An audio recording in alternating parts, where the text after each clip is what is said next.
Welcome to the Daily Intelligence Brief from IntelStor for the 9th of September 2025. In today's top renewable energy news, Taiwan's bid to propel its billowing offshore wind power market will entail huge government support for prospective suppliers to achieve capacity goals. Future projects are moving away from shallow coastal waters towards deep and technically challenging waters.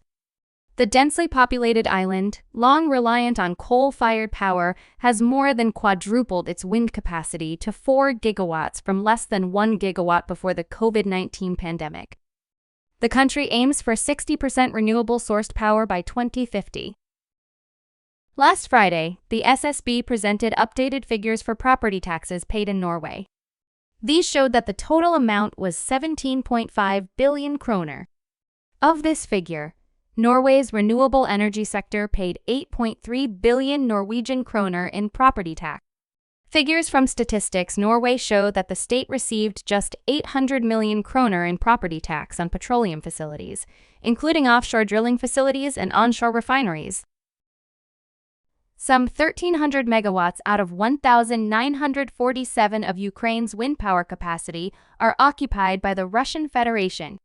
Another 40 megawatts are destroyed or damaged, according to Yuri Shafarenko, who is the deputy head of the main department of the Directorate for Social and Economic Policy of the President's Office. Approximately 200 megawatts of wind power plants are expected to be commissioned in 2025 in the western regions.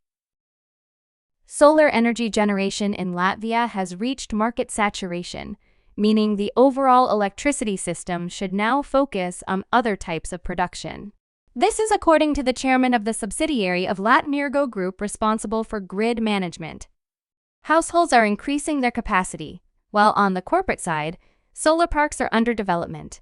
Nearly 300 megawatts are still in the development pipeline. Latvia's energy strategy envisions about 1 gigawatt of solar power, which is already being reached, so wind potential must now be increased.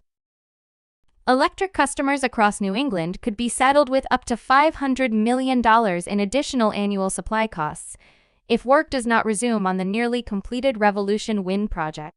Connecticut's Department of Energy and Environmental Protection said the estimate came from its analysis of the wholesale electricity markets, run by ISO New England, which ensure an adequate supply of power for the region.